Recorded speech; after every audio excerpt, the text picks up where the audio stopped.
بسم اللہ الرحمن الرحیم۔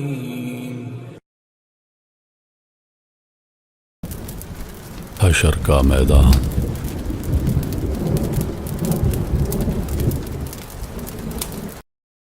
حشر کے اصل معنی ہے جمع کرنا، اکٹھا کرنا، ہانکنا۔ چنانچہ قیامت کے دن کو یوم الحشر، حشر کا دن اسی اعتبار سے کہتے ہیں کہ اس دن تمام مردے اپنی قبروں وغیرہ سے زندہ کر کے اٹھائے جائیں گے اور سب کو اس جگہ پر جمع کیا جائے گا جس کو محشر سے تعبیر کیا جاتا ہے۔ واضح رہے کہ حشر دو ہوں گے، ایک تو قیامت آنے کے بعد اور دوسرے حشر کا تعلق قیامت سے پہلے علامات قیامت سے ہے۔ ایک آگ مشرق سے نمودار ہوگی جو لوگوں کو گھیر کر زمین شام کی طرف لے جائے گی اور وہاں پر اکٹھا کر دے گی۔ حضرت سہل بن سعد رضی اللہ عنہ کہتے ہیں کہ رسول کریم صلی اللہ علیہ وآلہ وسلم نے فرمایا، قیامت کے دن لوگوں کو ایسی سرخی مائل سفید زمین پر جمع کیا جائے گا جو رنگ اور گولائی کے اعتبار سے چھنے ہوئے آٹے کی طرح ہوگی، اور اس زمین پر کسی کے مکان و عمارات وغیرہ کا کوئی نشان نہیں ہوگا بلکہ ہموار چٹیل میدان ہوگا۔ حضرت ابو سعید رضی اللہ عنہ کہتے ہیں کہ رسول کریم صلی اللہ علیہ وآلہ وسلم نے فرمایا کہ قیامت کے دن ساری زمین ایک روٹی کی طرح ہوگی جس کو اللہ پاک جبار اپنے ہاتھوں سے اس طرح الٹے پلٹے گا جس طرح تم میں سے کوئی شخص سفر کے دوران الٹ پلٹ کر کے یعنی جلدی روٹی پکاتا ہے، اور یہ روٹی جنتیوں کی مہمانی ہوگی۔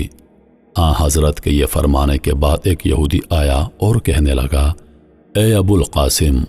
خدائے پاک مہربان آپ پر برکت نازل کرے، کیا میں آپ کو بتاؤں کہ قیامت کے دن جنتیوں کی مہمانی کے طور پر پہلا کھانا کیا ہوگا؟ حضور علیہ الصلوۃ والسلام نے فرمایا، ہاں بتاؤ۔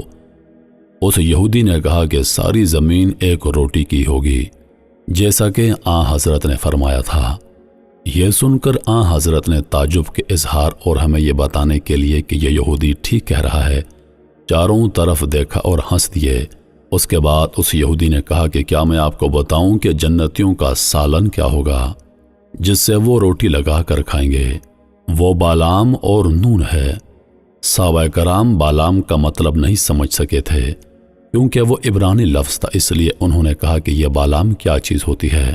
کہا بالام کا مطلب ہے بیل، اور نون کے بارے میں تم لوگ جانتے ہو کہ مچھلی کو کہتے ہیں، اور ان دونوں یعنی بیل اور مچھلی کے گوشت کے اس ٹکڑے سے جو جگر کا زائد ہوتا ہے 70,000 آدمی روٹی کھائیں۔ حضرت ابو ہریرہ رضی اللہ عنہ کہتے ہیں کہ رسول کریم صلی اللہ علیہ وآلہ وسلم نے فرمایا، حشر میں لوگوں کو 3 قسموں میں جمع کیا جائے گا۔ ایک قسم کے لوگ تو وہ ہوں گے جو بہشت کے خواہش مند ہوں گے، دوسری قسم کے لوگ وہ ہوں گے جو دوزخ سے ڈرنے والے ہیں، اور ان دونوں قسموں میں سے جو لوگ سواری پر ہوں گے ان کی صورت یہ ہوگی کہ 2 ایک اونٹ پر سوار ہوں گے، یعنی جس آدمی کا مرتبہ جتنا زیادہ بلند ہوگا وہ اتنے ہی کم آدمیوں کے ساتھ سواری پر ہوگا اور نہایت آرام و کشادگی کے ساتھ بیٹھا ہوا ہوگا، اور جس کا مرتبہ جتنا ادنا ہوگا وہ اتنے ہی زیادہ آدمیوں کے ساتھ سواری پر ہوگا اور تنگی کے ساتھ بیٹھا ہوگا، اور تیسری قسم کے باقی تمام لوگوں پر مشتمل ہوگی جن کو آگ جمع کرے گی، اور وہ آگ ہر وقت ان کے ساتھ رہے گی اور کسی وقت بھی ان سے الگ نہیں ہوگی، یہاں تک کہ جہاں وہ لوگ کیلولا کریں گے یعنی آرام کریں گے وہاں بھی وہ آگ ان کے ساتھ ساتھ ہوگی۔ جب ان کی صبح ہوگی وہ آگ ان کے ساتھ ہوگی، جہاں لوگ وہ شام کریں گے وہ آگ بھی ان کے ساتھ شام کرے گی۔ حضرت ابن عباس رضی اللہ عنہ نے نبی کریم صلی اللہ علیہ وآلہ وسلم سے روایت کیا ہے کہ حضور اکرم صلی اللہ علیہ وآلہ وسلم نے فرمایا، تمہیں قیامت کے دن اس حال میں اٹھایا جائے گا کہ تم ننگے پاؤں، ننگے بدن اور بے ختنہ ہوگے۔ اس کے بعد آپ علیہ الصلوۃ والسلام نے بطور دلیل یہ آیت پڑھی، یعنی جس طرح ہم نے ان کو ابتدائے پیدائش میں ننگے پاؤں، ننگے بدن اور بے ختنہ ماں کے پیٹ سے پیدا کیا تھا، اسی طرح ان کو دوبارہ قیامت کے دن پیدا کریں گے، یعنی قبروں سے اٹھائیں گے۔ یہ وعدہ ہے کہ ہم ان کو دوبارہ پیدا کریں گے۔ ہم پر لازم ہے اور یقیناً ہم نے جو وعدہ کیا ہے اس کو پورا کرنے والے ہیں۔ پھر آپ علیہ الصلاۃ والسلام نے فرمایا، قیامت کے دن ان لوگوں میں سے سب سے پہلے جس شخص کو لباس پہنایا جائے گا وہ حضرت ابراہیم علیہ السلام ہیں۔ حضرت عائشہ صدیقہ رضی اللہ عنہا کہتی ہیں کہ میں نے رسول کریم صلی اللہ علیہ وآلہ وسلم کو یہ فرماتے سنا کہ قیامت کے دن میدان حشر میں لوگوں کو ننگے پاؤں ننگے بدن جمع کیا جائے گا۔ حضرت عائشہ صدیقہ رضی اللہ عنہا کہتی ہیں، میں نے یہ سن کر عرض کیا کہ یا رسول اللہ صلی اللہ علیہ وآلہ وسلم، یا مرد اور عورت سب کا یہی حال ہوگا؟ وہ آپس میں ایک دوسرے کو عریاں دیکھیں گے؟ یعنی اس طرح تو عورتیں مردوں کو اور مرد عورتوں کو ننگا دیکھیں گے، تو پھر سب کو عریاں حالت میں جمع کرنے میں کیا مصلحت ہے؟ حضرت نے فرمایا، عائشہ، اس دن کا معاملہ اس سے کہیں زیادہ سخت اور ہولناک ہوگا کہ کوئی کسی کی طرف نگاہ اٹھا کر دیکھے۔ قیامت کے دن میدان حشر میں تمام لوگ ننگے آئیں گے، لیکن ہر شخص کی عریانیت ایک دوسرے کی نگاہ سے اوجھل ہوگی اور کوئی کسی کو ننگا نہیں دیکھ سکے گا، کیونکہ اس دن کا معاملہ ایسا ہوگا کہ ہر شخص اپنی فکر میں ہوگا۔ ہر طرف نامہ اعمال پھیلے ہوں گے اور لوگ حساب و کتاب کے مواخذے کے مراحل اور قیامت کی ہولناکیوں میں اس طرح گرفتار ہوں گے کہ کسی کو کسی کی کوئی خبر نہیں ہوگی کہ کون کس حال میں ہے، اور کسی کو کسی کی طرف نگاہ اٹھا کر دیکھنے کا موقع ہی نہیں ملے گا۔ حضرت انس رضی اللہ عنہ سے روایت ہے، ایک شخص نے عرض کیا، یا نبی اللہ، قیامت کے دن کافر منہ کے بل چل کر کس طرح میدان حشر میں آئیں گے؟ یعنی کسی کے لیے منہ کے بل چلنا کیسے ممکن ہوگا؟ حضرت نے فرمایا کہ یہ حقیقت ہے، جس ذات یعنی اللہ تعالیٰ نے اس کافر کو دنیا میں پاؤں کے بل چلایا ہو، وہ ذات اس کو قیامت کے دن منہ کے بل چلانے پر بھی قادر ہے۔ حضرت ابو ہریرہ رضی اللہ عنہ نے نبی کریم صلی اللہ علیہ وآلہ وسلم سے روایت کیا ہے، آپ علیہ الصلاۃ والسلام نے فرمایا، قیامت کے دن حضرت ابراہیم علیہ السلام اپنے باپ آزر سے اس حال میں ملیں گے کہ آزر کا چہرہ غم اور فکر کے سبب سیاہ ہوگا اور غبار آلود ہوگا۔ حضرت ابراہیم علیہ السلام یہ دیکھ کر حسرت اور افسوس کے ساتھ کہیں گے کہ کیا دنیا میں تم سے یہ نہیں کہا تھا کہ میں اللہ تعالیٰ کی طرف سے جو کچھ بتاتا اور تعلیم دیتا ہوں اس میں میری نافرمانی نہ کیا کر؟ ان کا باپ آزر ان سے کہے گا کہ میں آج کے دن تمہاری نافرمانی نہیں کروں گا، خدا را میری شفاعت کرو اور مجھے نجات دلاؤ۔ حضرت ابراہیم علیہ السلام باپ کی یہ بات سن کر عرض رساں ہوں گے کہ میرے پروردگار، تو نے مجھ سے وعدہ کیا تھا کہ اس دن جب لوگوں کو دوبارہ زندہ کر کے اٹھایا جائے گا، یعنی میدان حشر میں، تو مجھ کو ذلیل اور رسوا نہ کرے گا۔ بس میرے ماں باپ کی رسوائی اور ذلت سے بڑی ذلت و رسوائی میرے لیے اور کیا ہو سکتی ہے کہ وہ تیری رحمت سے دور ہیں۔ اللہ تعالیٰ فرمائے گا کہ ابراہیم، آج کے دن تمہارے باپ کے حق میں مغفرت و نجات کی تمہاری درخواست منظور کی جا سکتی ہے، کیونکہ وہ کافر ہے، اور حقیقت یہ ہے کہ میں نے جنت کو کافروں کے اوپر حرام قرار دیا ہے۔ پھر ابراہیم علیہ السلام سے کہا جائے گا کہ نیچے دیکھو تمہارے پیروں میں کیا چیز ہے۔ حضرت ابراہیم علیہ السلام یہ سن کر اپنے پیروں کی طرف نگاہ کریں گے تو دیکھیں گے کہ ان کا باپ آزر کفتار یعنی بجو کی شکل میں مٹی اور گوبر میں لتھڑا ہوا پڑا ہے۔ پھر اس آزر کے پاؤں پکڑ کر دوزخ میں پھینک دیا جائے گا۔ حضرت ابراہیم علیہ السلام کے باپ کی صورت کو بجو جیسے حقیر جانور کی شکل و صورت میں اس لیے بدل دیا جائے گا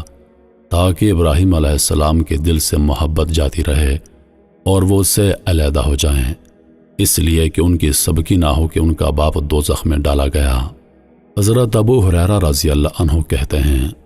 کہ رسول کریم صلی اللہ علیہ وآلہ وسلم نے فرمایا کہ قیامت کے دن میدان حشر میں جب حساب کتاب کی ابتدا ہوگی اور نامہ اعمال کھلنے شروع ہوں گے تو لوگوں کو پسینہ آئے گا،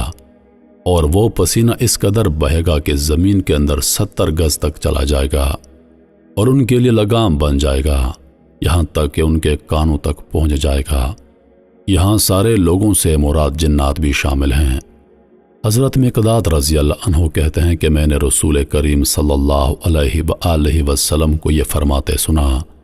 کہ قیامت کے دن میدان حشر میں سورج کو مخلوق کے نزدیک کر دیا جائے گا،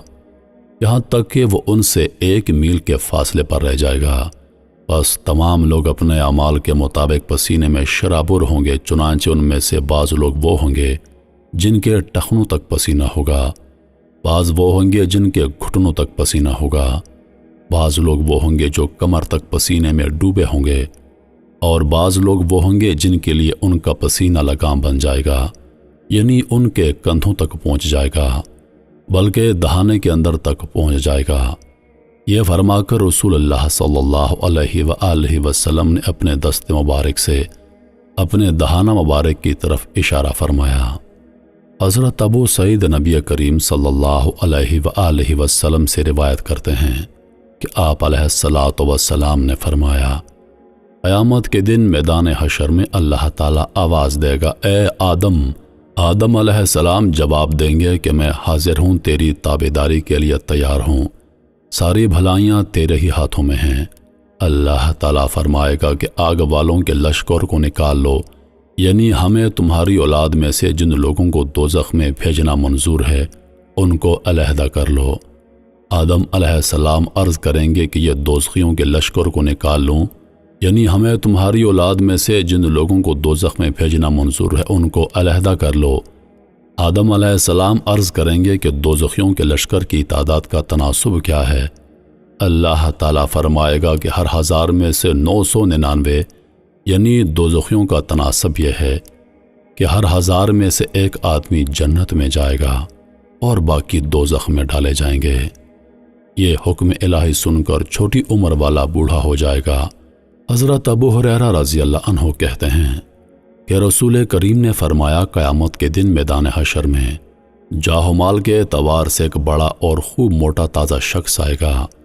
لیکن اللہ کے نزدیک وہ مچھر کے پر کے برابر حیثیت اور کوئی قدر و منزلت نہیں رکھتا ہوگا۔ اور اے مومنین، تم یہ آیت پڑھا کرو تاکہ تمہیں معلوم ہو کہ وہ دنیا دار جو اپنی دنیاوی حیثیت پر ناز اور مغرور ہیں اور اپنے کردار و عمل کو اچھا سمجھتے ہیں، حقیقت کے اعتبار سے وہ بے حیثیت ہیں اور ان کے تمام اعمال اور کردار ضائع اور نامود ہو جانے والے ہیں۔ رسول کریم صلی اللہ علیہ وآلہ وسلم نے فرمایا، جس روز کے زمین اپنی خبریں سنائے گی، اور فرمایا کہ جانتے ہو قیامت کے دن زمین کی خبریں جو وہ سنائے گی کیا ہوں گی؟ صحابہ کرام نے عرض کیا کہ اللہ اور اس کا رسول بہتر جانتے ہیں۔ آپ علیہ الصلاۃ والسلام نے فرمایا، زمین کی خبریں یہ ہوں گی کہ وہ زمین ہر بندے اور ہر لونڈی، یعنی ہر مرد عورت کے ہر اس عمل کی گواہی دے گی جو اس نے اس کی پشت پر کیا ہوگا، یعنی فلاں شخص نے فلاں وقت فلاں نیک کام کیا ہے، فلاں وقت میں فلاں آدمی نے برا کام کیا ہے۔ پھر آپ نے فرمایا، بس یہی گواہی دینا زمین کی خبریں ہیں۔